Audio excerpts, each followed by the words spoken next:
جنایتك لباجار من بجه چی بویه؟ گروپک الناس خورتکی 24 سالی رواندنه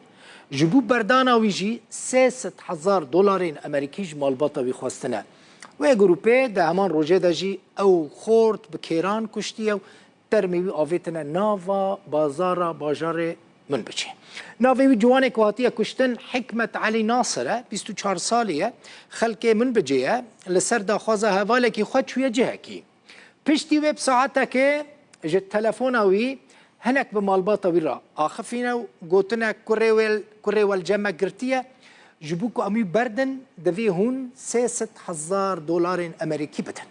مالباتا وی دبیجن و او نکارن 300,000 دلار بدن تنه 10,000 دلار الجمان هیا پشتی 2 ساعتان جاره کدن تلفون جمال باطی را تیوه کرن و دبیجن 25,000 بدن 25,000 دلار روژا دن لحف دکن کل جه کی پرایان را دست بکن ده چن جه کی دو کس جوی گروپه پران دبن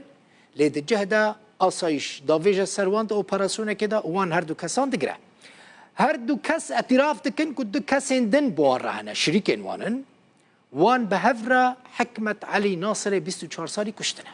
پشتی در روژان آسایش هر 4 اندامین و گروپه دگره و ترم حکمت را دستی مالباتا وی دکن افنها بویا روژوک لباجار من بچه جنك عفريني جبر معاملات چکداران یا خراب جلطه یا میجی پیرا چه بوی راد کنه خوشخانه جنا کرد آبناو زلوخ رشید زلخه 86 ساله جه خلق گنده سناریه گنده کی ناحیه شیعه لگنده واری عفرینی او جنا کرد کو جلطه یا میجی پیرا چه بویه چکدارین گروپ آبناو عمشات باجه که ضریبه که گران بقاسی 8,000 دلار جوی خواستبون و جير حفتة يك ديار كربون قلت بون نافع حفتة كده دفيت توان برام بدي ليش بركو زلوخ رشيد نكاربو وي باجي بده چکداران جلتا پیرا چید به رادکن نخوشخانه و جیان خوش دست ده جه آدار 2018 و گروپین چکدار باجن ضریبین جور بجور لسر کردن لعفرین مایی دسپینن لحطانها تو آلیه کی ریل بروان نگرتیه بالافرین شرع روسیا 8 ایرشین عزمانی لدجی بارگهن چکدارین هيئة تحرير الشام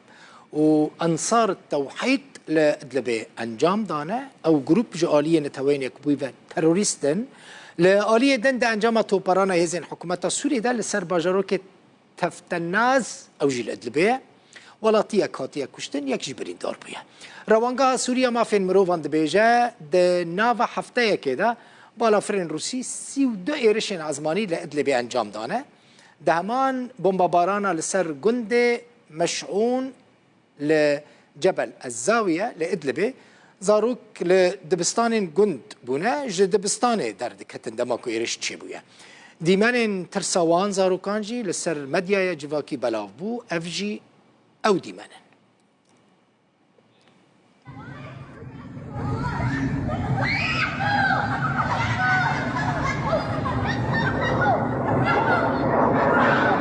ليش بكبروا؟